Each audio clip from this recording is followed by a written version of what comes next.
ಅವರಲ್ಲೆಲ್ಲ relation ಮನೇಲಿ ಹುಡುಕಿ ಅಂತ ಹೇಳ್ತಾರೆ. ಮಗು ಕಳೆದೋಗಿದೆ, ಗಾಬರಿ ಬೀಳಿ. ಈ ಪೊಲೀಸ್ ಕಾನೂನು ಹೆಂಗಿದೆ ಅವ್ರಿಗೆ ಗೊತ್ತಿರಲ್ಲ ಮನೆಯವರಿಗೆ. ಅವ್ರು ಬರೋದು ಸೀದಾ ಧರ್ಮಸ್ಥಳದ ಧರ್ಮಾಧಿಕಾರಿಗಳ ಹತ್ರನೇ. ನೀವೊಂದು ಇನ್ಸ್ಪೆಕ್ಟರ್ಗೆ ಹೋದ್ರೆ ಫೋನ್ ಮಾಡಿ ಹೇಳಿ ಅಂತ ಹೇಳಿ ಧರ್ಮಾಧಿಕಾರಿಗಳು ನೇರವಾಗಿ ಆ ಕಾಲದ ಗೃಹ ಸಚಿವರಿಗೆ ಫೋನ್ ಮಾಡಿ ಹೇಳ್ತಾರೆ. ಯಾರ್ದು ಒತ್ತಡ ಇಲ್ಲಿ? ಗೃಹ ಸಚಿವರಿಗೆ ಫೋನ್ ಮಾಡಿ ಭಾಳ ಸೀರಿಯಸ್ ಆಗಿ ತಗೊಳ್ಳಿ, ನಮ್ಮ ಧರ್ಮಸ್ಥಳದಲ್ಲಿ ಆಗಿರೋ ಪ್ರಕರಣ ಅಂತೇಳಿ ಖುದ್ದು ಧರ್ಮಸ್ಥಳದ ಧರ್ಮಾಧಿಕಾರಿಗಳಾದಂಥ ವೀರೇಂದ್ರ ಹೆಗ್ಡೆ ಅವ್ರು ಹೇಳೋದು. ಇವ್ರ ಕಡೆಯವ್ರು ಯಾರಾದರೂ ಇದ್ರೆ ಇವ್ರು ಹೋಮ್ ಮಿನಿಸ್ಟ್ರಿಗೆ ಹೇಳ್ತಾರಾ? ಮುಗಿಸ್ತೀನಿ. ಈಗ ನೀವು ಕೇಳಿದ ಪ್ರಶ್ನೆ, ನಾವು ಸ್ಟಿಂಗ್ ಆಪರೇಷನ್ ಮಾಡಿ ನಾವು ನಿಜವಾಗ್ಲೂ ಹೋಗಿದ್ದು ಸೌಜನ್ಯಳ ಬಗ್ಗೆ ಏನದು ವಿಷಯ ಅಂತೇಳಿ ತಿಳ್ಕೊಳ್ಳೋಕೆ ಹೋಗಿದ್ದು. ಅವರ ಮಾವ ಒಂದು ಸ್ಟೇಟ್ಮೆಂಟ್ ಕೊಡ್ತಾರೆ, ಅವರ ತಾಯಿ ಒಂದು ಸ್ಟೇಟ್ಮೆಂಟ್ ಕೊಡ್ತಾರೆ, ಸೌಜನ್ಯಳ ಅಜ್ಜ ಒಂದು ಸ್ಟೇಟ್ಮೆಂಟ್ ಕೊಡ್ತಾರೆ. ಈ ಸ್ಟೇಟ್ಮೆಂಟ್ಗಳಿಗೆ ಒಂದಕ್ಕೊಂದು ಹೋಲಿಕೆ ಆಗೋದಿಲ್ಲ. ಮಹೇಶ್ ಶೆಟ್ಟಿ ತಿಮ್ರೋಡಿಯವರು ಹೇಳಿಕೆ ಕೊಡ್ತಾರೆ, ಅದು ಕೂಡ ವ್ಯತ್ಯಾಸ. ಈಗ ಇದು ಒಂದು ನೀರಿನ ಬಾಟ್ಲ್, ಇದು ಆಯಿತಾ? ಇದು ಯಾರು ಹೇಳಿದ್ರು ನೀರಿನ ಬಾಟ್ಲ್ ಅಂತ ಹೇಳ್ಬೇಕು. ಇದಕ್ಕೆ ಇನ್ನೇನು ಹೇಳೋಕ್ಕಾಗಲ್ಲ. ಇವರು ಒಂದು ಪ್ರಕರಣ ಇಟ್ಕೊಂಡು 10 ಸುಳ್ಳುಗಳನ್ನು ಹೇಳ್ತಾ ಇದ್ದಾರೆ. ನಾನು ವಿಠಲ್ ಗೌಡ್ರನ್ನ ಪ್ರಶ್ನೆ ಮಾಡಿದಾಗ ಏನು ಇದು ನಿಮಗೇನು ಖರ್ಚಾಯ್ತಾ ಕೇಳಿದಾಗ 1.5 ಕೋಟಿ ಖರ್ಚಾಗಿದೆ ಅಂತೇಳಿ ನನಗೆ ಆಶ್ಚರ್ಯ ಆಗುತ್ತೆ. ಇವರು ವಿಕ್ಟಿಮ್ ಕಡೆಯವರು, ಸರ್ಕಾರ ಈ ಕೇಸನ್ನು ನಡೆಸಬೇಕಾಗ್ತದೆ. ಯಾರಿಗೆ ಖರ್ಚಾಗಬೇಕು ಅಂತ ಹೇಳಿದರೆ ಒಬ್ಬ ಅಪರಾಧಿ, ನಾನು ಅಪರಾಧಿ ಆದರೆ ನನ್ನನ್ನು ಬಿಡಿಸ್ಕೊಂಡು ಬರ್ಲಿಕ್ಕೆ ನಮ್ಮ ಮನೆಯವ್ರಿಗೆ ಖರ್ಚಾಗಬೇಕು. ನಿಮ್ಗೆ ಯಾಕೆ ಖರ್ಚಾಗತ್ತೆ? ಯಾರಿಗೆ ದುಡ್ಡು ಕೊಡಬೇಕು? CBI ಅವ್ರಿಗೆ ದುಡ್ಡು ಕೊಡಬೇಕಿತ್ತಂತ ಸಹಜವಾಗಿ ಕೇಳಿರುವಂಥದ್ದು. ಹೌದು, CBI ಅವ್ರಿಗೆ ಕೊಟ್ಟಿದ್ದೀವಿ. ಸಂತೋಷ್ ರಾವ್ ವಕೀಲ ಮೋಹಿತ್ ಕೊಳ್ತೆಗೆ ಅವ್ರಿಗೆ ಕೊಟ್ಟಿದ್ದೀವಿ, ಸ್ಪಷ್ಟವಾಗಿ ಹೇಳಿದ್ದಾರೆ. ಆದರೆ ಆಡಿಯೋ ರೆಕಾರ್ಡ್ ಇನ್ನೂ ಇದೆ. ಯಾಕೆ PP ಒಳ್ಳೆಯವರು, PP ಗೂ ದುಡ್ಡು ಕೊಟ್ಟಿದ್ದೀವಿ ಅಂತ ಹೇಳಿದ್ದಾರೆ. ಇದನ್ನ ಲಾಜಿಕಲಿ ನಾನೊಂದು ಪ್ರಶ್ನೆ ಕೇಳ್ತೀನಿ ಗಿಳಿಯಾರ್ ಅವರೇ. ಈಗ ಮನೆಯಲ್ಲಿ ಮಗುವನ್ನು ಕಳ್ಕೊಂಡಿದ್ದಾರೆ, ಅವರು ಒಬ್ಬ ಆರೋಪಿಯನ್ನ ಅಪರಾಧಿ ಆಗೋದಕ್ಕೆ ಪೂರಕವಾಗಿ ಖರ್ಚು ಮಾಡ್ತಾರೆ. ಅದನ್ನು ಉಳಿಸೋಕೆ ಯಾಕೆ ಖರ್ಚು ಮಾಡ್ತಾರಪ್ಪ? ಅವರಿಗೆ ಅನ್ಲೆಸ್ ಈ ಪ್ರಕರಣದಲ್ಲಿ ಬೇರೆ ಯಾರೋ ಇದ್ದಾನೆ, ಈತ ಅಲ್ಲ, ಈತನನ್ನ ಅನಾವಶ್ಯಕವಾಗಿ ಮುಂದೆ ತರಲಾಗ್ತಾ ಇದೆ, ನಮ್ಮ ಮಗುವಿಗೆ ಅನ್ಯಾಯ ಮಾಡಿದವನು ಇವನು ಅಲ್ಲ ಅಂತ ಹೇಳಿ ಅವ್ರಿಗೆ ಕಾನ್ಫಿಡೆನ್ಸ್ ಇಲ್ಲ ಅಂದ್ರೆ ಖರ್ಚು ಯಾಕೆ ಮಾಡ್ತಾರೆ? ನೋಡಿ, ನಮ್ಮ ಕೋರ್ಟ್ ವ್ಯವಸ್ಥೆಯಲ್ಲಿ ಇವತ್ತು ಮಾಡ್ರೆ ಆದ್ರೆ ನಾಳೆ ಟ್ರಯಲ್ ಆಗೋದಿಲ್ಲ. ಎನ್ಕ್ವೈರಿ ಆಗಿ COD CBI ಆಗಿ ಇದು ತುಂಬಾ ಟೈಮ್ ತಗೊಳ್ತು. 12 ವರ್ಷದ ನಂತರ 10 ವರ್ಷದ ಅವಧಿಯಲ್ಲಿ ನೇತ್ರಾವತಿಯಲ್ಲಿ ಸಾಕಷ್ಟು ನೀರು ಹರಿದಿದೆ. 10 ವರ್ಷದಲ್ಲಿ ಇವರು ಎಷ್ಟು ಷಡ್ಯಂತ್ರಗಳನ್ನು ಮಾಡಿದ್ದಾರೆ ಅಂತ ನಿಮಗೆಲ್ಲ ಗೊತ್ತಿದೆ. ಟ್ರಯಲ್ ಆಗೋ ಟೈಮಲ್ಲಿ ಇವರು ಪರ ವಿರೋಧ 2 ಅಡ್ವೊಕೇಟು ಒಂದು ಕಡೆ ಕೂತ್ಕೊಂಡು ಡಿಸ್ಕಷನ್ ಮಾಡಿರುವಂಥದ್ದಿದೆ. ದುಡ್ಡು ನೋಡಿ 1.5 ಕೋಟಿ ಖರ್ಚು ಮಾಡಿದೀವಿ ಅಂತಾರೆ. ಇವ್ರು ಮಾಡ್ಕೊಂಡಿರೋ ಆಸ್ತಿಗಳೇ ಇವತ್ತು ನಮಗೆ ಉದಾಹರಣೆಗೆ ನಿಂತಿವೆ. ಇವರು ನಿಡ್ಲೆ ಹತ್ರ 5-6 ಎಕರೆ ಜಾಗ ತಗೊಂಡಿದ್ದಾರೆ. ಇನ್ನೊಬ್ರು ಹೋರಾಟಗಾರ 13,000 ಸ್ಕ್ವೇರ್ ಫೀಟ್ ಮನೆ ಕಟ್ಸ್ಕೊಂಡಿದ್ದಾರೆ. ಗಿಳಿಯಾರ್ ಅವ್ರ ಬ್ಯಾಂಕ್ ಬ್ಯಾಲೆನ್ಸ್ ಅಷ್ಟೇ ಇದೆ, ಚೆಕ್ ಮಾಡ್ಬೋದು ನೀವು. ಪೇಮೆಂಟ್ ಬರುತ್ತೆ ನೋಡಿ, ನನ್ನ ಬ್ಯಾಂಕ್ ಬ್ಯಾಲೆನ್ಸ್, ನಮ್ಮ ಕುಟುಂಬದವ್ರ ಬ್ಯಾಂಕ್ ಬ್ಯಾಲೆನ್ಸ್ ಚೆಕ್ ಮಾಡಿ. ನಾನು ಟ್ಯಾಕ್ಸ್ ಪೇಯರ್, ನಾನೊಬ್ಬ ಬಿಸ್ನೆಸ್ ಮೆನ್. ಏನ್ ಬರುತ್ತೆ ಆಡಿಟಿಂಗ್ ಮಾಡಿಸಿ ಚೆಕ್ ಮಾಡಿಸಿ ನೀವು. ಈಗ ಇದೊಂದು ಆಗ್ಬಿಡ್ಲಿಲ್ಲ. ಒಂದು ನಿಮಿಷ ನಾನು ಹೇಳ್ತೀನಿ. ಈ ಪ್ರಕರಣದಲ್ಲಿ ಪಬ್ಲಿಕ್ ಪ್ರಾಸಿಕ್ಯೂಟರು ನೀವು ಯಾರಿಗೆ ಕೇಳಿ, ಸುಪ್ರೀಂ ಕೋರ್ಟ್ನಿಂದ ನಿವೃತ್ತರಾಗಿರುವಂಥ ಒಬ್ಬ ಪ್ರಾಮಾಣಿಕ ನಿವೃತ್ತ ನ್ಯಾಯಮೂರ್ತಿಗಳ ಹತ್ರ ಹೋಗಿ 1.5 ಗಂಟೆ ಚರ್ಚೆ ಮಾಡಿ ಬಂದೆ ನಾನು. ಇದರಲ್ಲಿ ಪ್ರಾಸಿಕ್ಯೂಷನ್ ಫೇಲ್ಯೂರ್ ಅನ್ನೋದು ಅಪ್ಪಟ ಸ್ಪಷ್ಟವಾಗಿ ಎದ್ದು ಕಾಣುತ್ತೆ. ಯಾವುದೇ ಒಬ್ಬ ಅಡ್ವೊಕೇಟಿಗೆ ಕೇಳಿ. ಸುಮ್ಮನೆ ಆರೋಪ ಯಾರು ನೋಡಿ, ನಿಮ್ಮ ಮೇಲೆ ಒಂದು ಆರೋಪ ಹಾಕ್ಬಿಟ್ರೆ ನಾನು ಅಲ್ಲ ಅಂತ ನಿರೂಪಿಸ್ಲಿಕ್ಕೆ ನಿಮ್ಗೆ ಕಷ್ಟ ಆಗುತ್ತೆ. ಆರೋಪ ಹಾಕಕ್ಕೆ ನಂಗೆ ಸುಲಭ. ಸ್ಮಿತಾ ರಂಗನಾಥ್ ಅವರು 1 ಕೋಟಿ ಲಂಚ ತಗೊಂಡ್ರು ಅಂತ ನಾನು ಹೇಳ್ತೀನಿ. ನೀವು ಅಲ್ಲ ಅಂತ ಹೇಳಕ್ಕೆ ಏನೇನು ಮಾಡ್ತೀರಿ ಹೇಳಿ?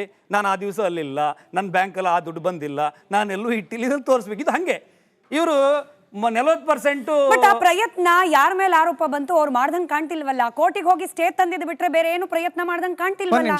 ಅಲ್ಲ, ಆರೋಪ ನೋಡಿ, ಯಾವುದೋ ಒಂದು ಚಾನಲಲ್ಲಿ ಕೂತ್ಕೊಂಡು ರಾತ್ರಿ 8:30 ಲೈವ್ ಎಪಿಸೋಡ್ನಲ್ಲಿ ಹರ್ಷೇಂದ್ರ ಕುಮಾರ್ ಅವ್ರ ಮಗ ನಿಶ್ಚಲ್ ಜೈನ್ ಇದ್ರ ಆರೋಪಿ ಅಂತ ಒಬ್ಬ ಹೇಳ್ತಾನೆ.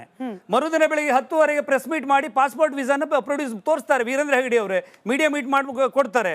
ರಾತ್ರಿ 6 ಗಂಟೆ ಒಳಗಡೆ USA ಪ್ರೈಮ್ ಮಿನಿಸ್ಟರ್ ಹತ್ರ ಮಾತಾಡ್ಕೊಂಡು ಅದು ಬೇರೆ ಡ್ಯೂಪ್ಲಿಕೇಟ್ ಮಾಡ್ಕೊಡಕ್ಕಾಗತ್ತಾ? ಸ್ವಲ್ಪ ಅಕ್ಕಲ್ಲಿ ಇರಬೇಕು ಅಂತ ಹೇಳ್ತಾರೆ ನಮ್ಮ ಕಡೆ. ಈಗ ಅನೇಕ ಸಾಕ್ಷ್ಯಗಳು ಇದ್ರೂ ಕೂಡ ಅದನ್ನ ಆಚೆ ಕೊಡದೇ ಇರೋದಕ್ಕೆ ಕಾರಣ ಏನಿರಬಹುದು? ನಿಮಗೆ ನೋಡಿ, ಗಿರೀಶ್ ರಾವ್ ಮಟ್ಟಣ್ಣನವ್ರು ಒಂದ್ಸಲ ನಮ್ಗೆ ಲೈವ್ ಕೊಡಿ, ನಾನು ಬಿಡ್ತೀನಿ ಅಂತ ಹೇಳವ್ರೆ. ಕರ್ಕೊಂಬನ್ನಿ, ನೀವು ತೋರಿಸ್ಬಿಡಿ, ಲೈವ್ ಕೊಡ್ತೀನಿ ಅಂತ ಹೇಳಿ. ಓಪನ್ ಇದೆ ರಿಪಬ್ಲಿಕ್ ಕನ್ನಡ ಸ್ಟುಡಿಯೋ, ಬಂದು ತೋರ್ಸಕ್ ಹೇಳಿ. ಸಾಕ್ಷಿ ನೋಡಿ, ಒಬ್ಬ ವ್ಯಕ್ತಿಯನ್ನ ಕ್ರಿಯೇಟ್ ಮಾಡಿ ಇಲ್ಲಿ ಕೂತ್ಕೊಂಡು ನಟರಾಜ್ ಒಬ್ಬ ರೇಪಿಸ್ಟು. ಈಗ ಸಾಕ್ಷಿ ಹೇಳ್ಬೋದಲ್ಲ ನೋಡಿ, ಹಾಸನದಲ್ಲಿ ಅವರೊಂದು ಮರ್ಡರ್ ಮಾಡಿ ಒಂದು ಜಾಗದಲ್ಲಿ ಅವತಿಟ್ಟಿದ್ದಾರೆ, ನನಗೆ ಗೊತ್ತಿದೆ. ನಾನು ಹೇಳೋದು ಬಹಳ ಈಸಿ. ಆಮೇಲೆ SIT ನಿನ್ನೊಬ್ಬ ಬಂದ್ಬಿಟ್ಟು ಹೇಳ್ತಾನೆ, ನಾನು ನೋಡಿದ್ದೀನಿ, ನಾವು SIT ಕೆಲಸ ಕೊಡಕ್ಕೆ ಬಂದಿದ್ದೀವಿ ಅಂತ ಹೇಳ್ತಾನೆ. ಇದು ಆರೋಪ ಯಾರ ಮೇಲೆ ಹೆಂಗ್ ಬೇಕಾದ್ರೂ ಮಾಡ್ಬೋದು. ದಾರಿ ಮೇಲೆ ಹೋದಾಗ ದಾಸಯ್ಯ ಮಾಡ್ಬೋದ್ರಿ. ವಿಡಿಯೋ ಕೇಳ್ತಾರಲ್ಲ, ವಿಡಿಯೋಗೆ ಬನ್ನಿ, ನಾನು ಕೊಡ್ತೀನಿ ಸಾಕ್ಷಿ.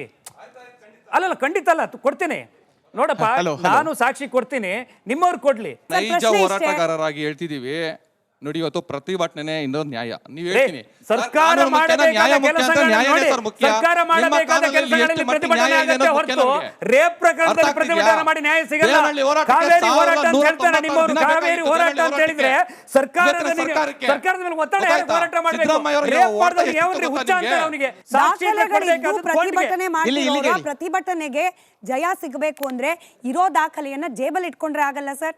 SIT ಅಂತ ಈಗ ನಡೀತಿದೆ. ಡಾಕ್ಟರ್ ಹಳೆಯವರ ಹಿಂದಿನ ಬಿಡಿ. ಮಾತು. ಹಿಂದಿನ ಪ್ರಶ್ನೆ ಕೇಳಿಸ್ಕೊಳ್ಳಿ, ಮಾಡಿದ್ವಿ ನಾವು? ಪ್ರಶ್ನೆ ಇಲ್ಲಿ ಕೇಳಿ ಮೇಡಮ್, ಇಲ್ಲಿ ಕೇಳಿ. ಹಿಂದಿನದ್ದೆಲ್ಲ ಬಿಟ್ಬಿಡೋಣ. SIT ಅಂತ ಹೇಳಿ ತನಿಖೆ ನಡೆಸ್ತಾ ಇದೆ. ಮೊಬೈಲ್ ನಲ್ಲೋ ಪೇಪರ್ ಅಲ್ಲೋ ಯಾವುದೇ ಸ್ವರೂಪದಲ್ಲಿ ದಾಖಲೆ ಇದ್ರೂ ಕೂಡ ಕೊಡೋಕೆ ಏನ್ ಕಷ್ಟ? ನೀವು ಬರೀ ಬೀದಿಯಲ್ಲಿ ಮಾತನಾಡೋ ಮೂಲಕ ನ್ಯಾಯ ಸಿಗುತ್ತೆ ಅಂತ ಅಂತಿರೋರ್ಗೆ SIT ಮೇಲೆ ನಂಬಿಕೆ ಇಲ್ವಾ?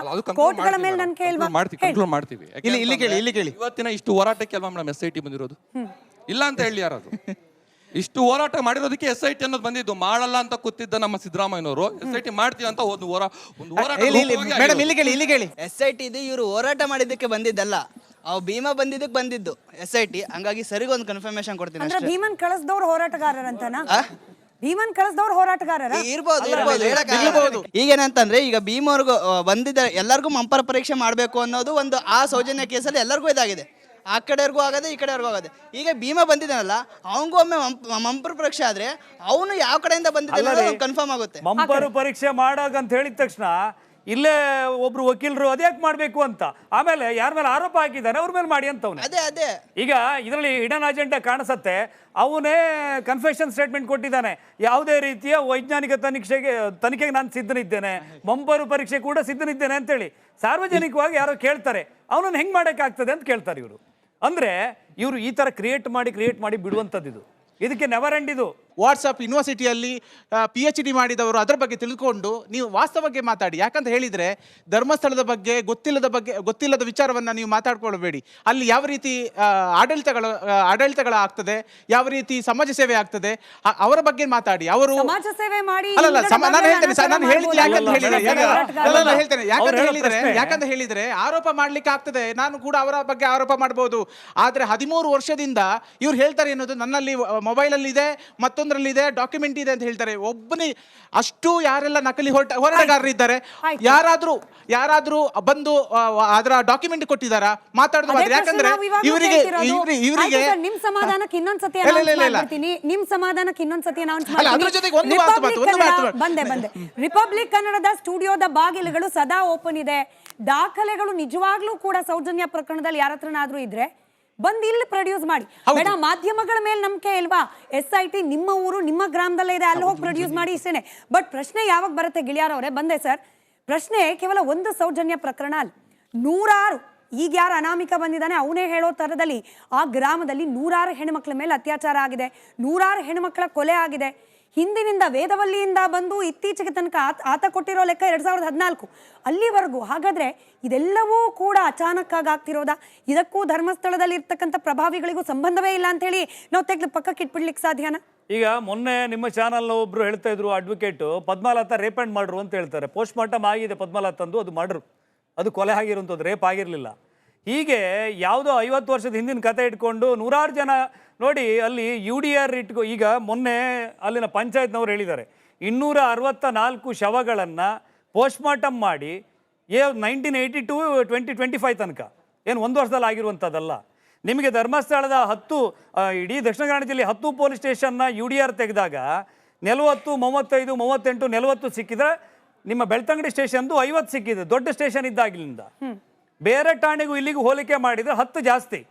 ಧರ್ಮಸ್ಥಳ ನೀವು ರವೀಂದ್ರ ಪ್ರಸಾದ್ ಅಂತೇಳಿ ಸೀರಿಯಲ್ ಕಿಲ್ಲರ್ ಬಂದು ಬುಕ್ ಬಂದಿದೆ, ರವಿ ಬೆಳಗೆರೆ ಬರೆದಿದ್ದಾರೆ, ಓದಿ. ಆತ ಅಲ್ಲಿ ಕರ್ಕೊಂಡು ಬಂದು ಮರ್ಡರ್ ಮಾಡಿ ಅಲ್ಲಿ ಘಾಟಿ ಕೆಳಗಡೆ ಎಸೆದು ಹೋಗ್ತಾ ಇದ್ದ.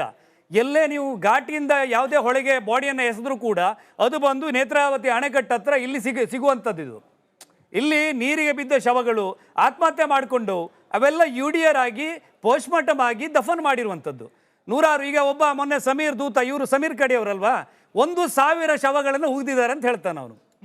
ಅದಕ್ಕೇನು ಸಾಕ್ಷಿ ಇದೆಯಾ? AI ಮಾಡಿ ವಿಡಿಯೋ ಮಾಡಿಬಿಟ್ರೆ ಏನ್ ಬೇಕಾದ್ರೆ ಮಾಡ್ಬೋದಾ ಇಲ್ಲಿ? ಅದನ್ನ ನಂಬೋದಾ? ನೀವು ಹೇಳ್ತೀರಿ, ಒಂದ್ ನಿಮಿಷ ನಾನು ಮುಗಿಸ್ತೀನಿ. ನೋಡಿ ಒಂದ್ ನಿಮಿಷ. ಇದೇ ಹೋರಾಟಗಾರರು ಮೇಡಮ್, ಇದೇ ಹೋರಾಟಗಾರರು ಸಂತೋಷ್ ರಾವೆ ಅಪರಾಧಿ ಅಂತ ಹೇಳಿ 12 ವರ್ಷದಿಂದ ಹೇಳಿದ್ದಾರೆ. ಇದೇ ಹೋರಾಟಗಾರರು ಮೀಡಿಯಾ ಸ್ಟೇಟ್ಮೆಂಟ್ ಕೊಟ್ಟಿದ್ದಾರೆ. ಈಗ ಹೆಂಗ್ ಚೇಂಜ್ ಆಗತ್ತೆ? ಸಾಕ್ಷ್ಯಗಳು ಸಿಕ್ಕಿರ್ಬೋದು ಅವ್ರಿಗೆ. ಯಾವ ಸಾಕ್ಷಿ ಸತ್ಯ ಸಿಕ್ಕಿರ್ಬೋದು ಅವ್ರಿಗೆ ಅಲ್ಲ, ಇಲ್ಲಿ ಕೇಳಬೇಕು ಕೇಳ್ತೀನಿ. ಸರ್ ಅದನ್ನ ಆದ್ರೆ ಚೇಂಜ್ ಆಗೋದು ಹೆಂಗೆ?